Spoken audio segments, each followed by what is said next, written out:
Jesus. You know, it's really not hard to forget about Colvard's girlfriends because they're all trying to forget about those days. I do want to just start out by saying I am sorry for showing up fashionably late, or in Chessie's case, early. No.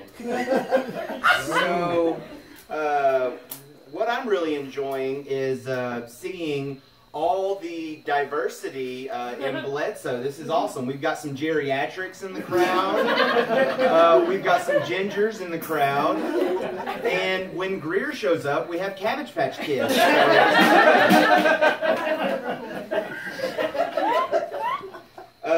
Colvard likes to think of himself as an intellect and a man, right? The last time I saw him use his head to prove his manhood was when he was drunk headbutting Bobby Ellis in St. Louis the same time they professed their love for each other.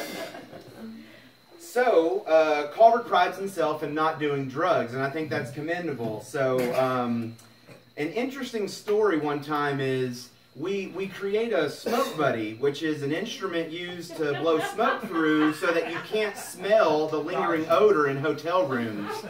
And we're teasing Colvard about it, and Colvard, he says, "By God, I can take this," and he proceeds to take a hit from the end of the smoke buddy. Hey, Colvard, did you ever get the taste of Snuggles' balls out of your mouth? I suspect he did, because when he was at Bonnaroo a year later, in order to prove again that he's a man, he told everybody he wasn't going to do drugs, but he picked up a bottle of Listerine and drank the entire damn thing. You should probably stick to drugs and not drink Listerine, okay? Just a shout out to some of my friends in the audience. Micah, you're such a good-looking man. I'm curious, I heard that you bed Stacy. Big accomplishment there, right? Who hasn't done that? You.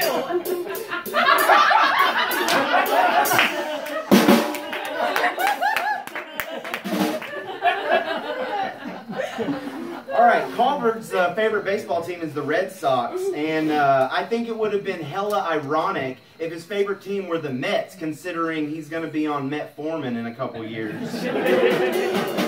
Call McHale a nigger. For those of you that didn't get the joke because it wasn't about pain pills, Metformin's for diabetes. All right. When I showed up today, we're here to celebrate Colvard's 30th birthday, but the old hag that Kaylee's turned into, you would have thought it's her 30th birthday. Now, I do want to congratulate her on being pregnant. I think that's an awesome thing. Did y'all hear about the new Aliens vs. Predators movie? When she gets her extraterrestrial-sized stomach in this pregnancy, she's going to be a great extra in the movie. What do you call yours? Lucy. All right, so, Kaylee, one last thing is, I'm really glad that your family is in the construction business because you're going to need some major reconstructive surgery. Such a little girl.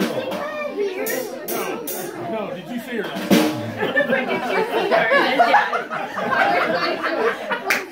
Randy, this is all in good humor. No one's being a bully. Please don't beat my ass with a cooler.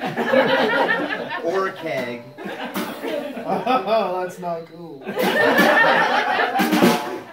All right. I met Colvard's girlfriend Leslie tonight for the first time, and I got to say, I'm wildly surprised at how beautiful of a young lady he could get. And then I remembered, he sold insurance, so he's been hustling people for years. On your side, huh? Now, Colvard, they told me that you're a teacher. You're a PE teacher. I think it makes total sense. He was the only man who could be an anchor when the kids climb the climbing wall. And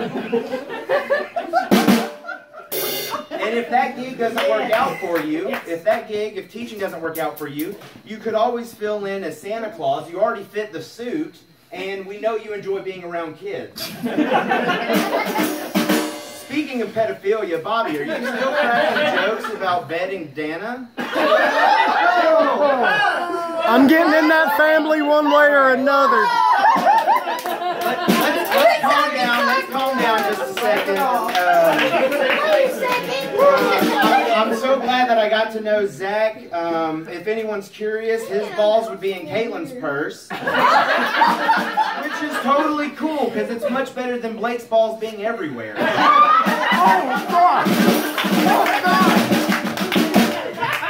Jake, I can't leave you out. I love whenever you reminisce about your 16th birthday. Let's not talk about it because you were a minor. But what I will say is, if you don't make it in the construction industry, that Jerry curl would make you an awesome model for a Pantene Pro V commercial. I got to speed up a little bit, so I already covered that. I was talking to Colvard, and I told him he should start, really pursuing some of his dreams, and he said, hey, listen, man, I'm so busy, I don't have any time to waste, I can't waste any time. And I looked at him and I said, I've read your debate flows, you waste a lot of fucking time. Now, we all know he's a politician, and one of his favorite politicians, I dare say, is Teddy Roosevelt, right? And we all know that Teddy Roosevelt was famous for a saying. Now, I've always wondered why Colvard was so loud, right? And then it dawned on me. Teddy Roosevelt always said, speak softly and carry a big stick. Well, Colvard's not got a big stick.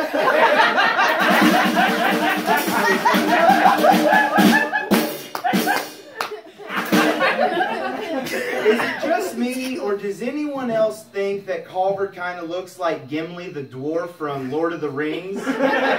Just not as funny? Alright, and on a serious note, Colvard and I have been friends for a long time. And, I'm really glad he gave me the things. I know we'll be friends for an even longer time. Colvard, straight knowing you.